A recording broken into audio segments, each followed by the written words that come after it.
got some breaking news for you before we go anywhere. There's a knife attack in France. 6 nursery school children have been stabbed at random while playing in a park somewhere near the French Alps. A lone man armed with a knife attacked a group of children aged around 3 years old at 9:45 a.m. French time this morning at a park near a lake. The source is claiming that the unnamed suspect has been arrested thanks to the rapid reaction of security forces. So it all feeds into this rather febrile world that we now seem to be finding ourselves living in. I mean, what sort of maniac goes around stabbing 3-year-old children? Thankfully, we haven't seen that here yet, but who knows what's coming, is what I would say. Let's talk to Norman Brennan, former police officer and director of the Law and Order Foundation. Norman, good morning to you. Thank you for joining us. Yeah, good morning, Mike. We started this conversation yesterday, Norman, with some of our listeners and viewers about how an awful lot of people are coming up to me these days saying they're feeling kind of stressed out, they're feeling tense, they're feeling a bit kind of just edgy about everything. You know, they're getting on trains and there's people having arguments, there's people having punch-ups in the street. There's a sort of sense that there's a bit of lawlessness going on, and it's all kind of slipping slightly out of control. What do you think? I completely agree. You give a good overview and analysis of the criminal justice system in your opening. Whatever crime you talk about, whether it's knife crime, robbery, burglary, assault, theft, you name the crime, it's out of control. I've never seen things so bad. I mean, I sort of analyse it to, do you remember when fuel used to go up? Over the years, we all get irate. How dare they put 5p on the fuel? Now, it's mortgages, it's food, it's utility bills. It's almost a parallel universe to each other. That is how bad it was. The criminal justice system, it's not just burglary or robbery that's out of control that the police can direct all its resources or sufficient resources to. There are so many different crimes that are out of control. The police do not have the resources and have become fire brigade policing. Hence, the public never see them. And as you rightly say, they don't feel protected and reassured. And that's a damning indictment on the police service in Britain and the criminal justice system. But the police have broken. This government have broke the police, so you can't blame the police for something that they're not responsible for breaking. Yeah, but is it the government that's broken the police, or have the police broken the police? Because I know that you've spoken many times about your loyalty to individual police officers. The rank and file guys are still doing the best job that they can do, but the management of the police has somehow been politicised, it's somehow been kind of diverted away from crime and diverted towards other things. Well, absolutely. I keep saying, as many others do, just before I left policing, Theresa May under David Cameron and Sir Tom Windsor, they reduced the police service by 22,000 officers. Now, if you reduce an army, for example, by 22,000 officers, and they've only got, say, 130,000, and you send them out to battle, then what chances have they got? It's a bit like the England rugby team going out and playing France with only 15 players. Yeah. The chances are you're going to lose that game, and not only are you going to lose it, you're going to lose it badly, and you're going to end up very exhausted and probably hurt for all the tackles that you make. So those 22,000 officers that we lost, I'm afraid it was about then that Britain's police lost the streets. And you're right, so many senior police officers now are telling us how bad their police services or their police force is.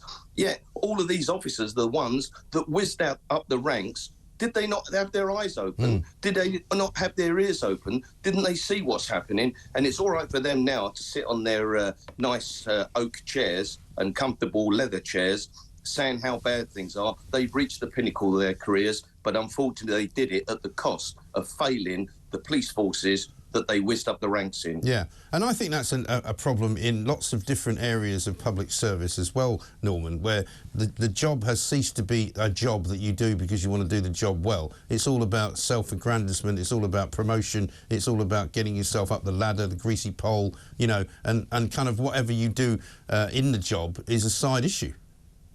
Absolutely. The retention rate in policing at the moment, the loss is at 72%. What other industry or company in the world, let alone Britain, would see such a lack of retention and not address it? I mean, a Met officer that I know resigned last week. He's ex-military. He's outstanding. And he's the type of person the Met need to keep. And when he was resigning, one of his bosses said, do you know what? It's my job to keep you in the job, to talk you out of leaving. He said, you're a decent man, you're a hard worker, you're popular with your colleagues, get out there, do well for yourself. He said, sadly, and I excuse the language, he said, policing have become a shit show.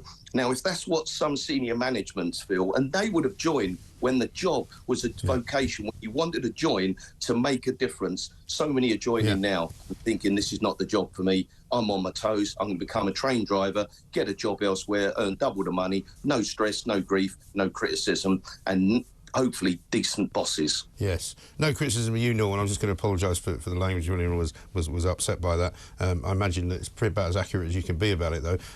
But let me tell you a couple of stats that I've got in my hands this morning. Liberal Democrats have just done a study. They've revealed that in 2022, 65,809 bike theft cases across England and Wales were closed without a suspect even being identified, a shocking 89% of total reported cases. So now, if you're going to nick bikes, and bikes now are quite expensive machines, they're no longer that kind of, you know, cheap old, probably stolen bike that I bought at Brick Lane in the sort of 1970s, which was a racing bike worth about 10 quid. They're now worth thousands of pounds, and people, I don't even know if they insure them or anything, but basically, when you talk about 89% of cases not even being properly investigated at all, you do think there must be something wrong.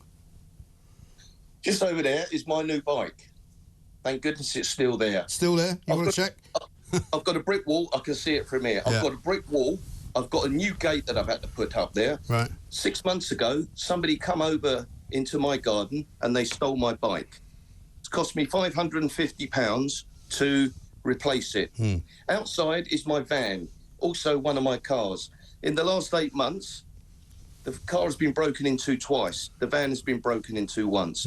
We've now got lighting all around there. I've got a brand new gate, costs me 300 quid, and all of my neighbours now are looking at putting up electronic gates. Now, £500 is what it costs me, which means that I have had to pay out money that I'm working so hard to pay because, as we rightly said earlier in the programme, we got so many bills to pay. And these criminals, they walk the streets, they walk the alleys, days, nights, every day of the week. They steal our bikes, they break into our sheds, they steal our cars, they break into our vehicles, and we have to pay for all the repairs. We have to pay for all the replacements. And when the police, thank God they occasionally do, arrest someone and put them before the courts, they walk away laughing.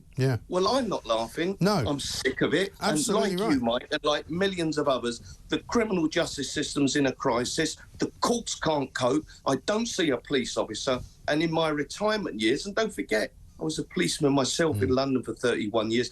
I thought I would be able to live in some sort of tranquility and in safety. And like many of your listeners and millions of people in Britain, I don't feel safe on the streets of Britain anymore, travelling on the transport. And what an indictment of our criminal justice system in Britain.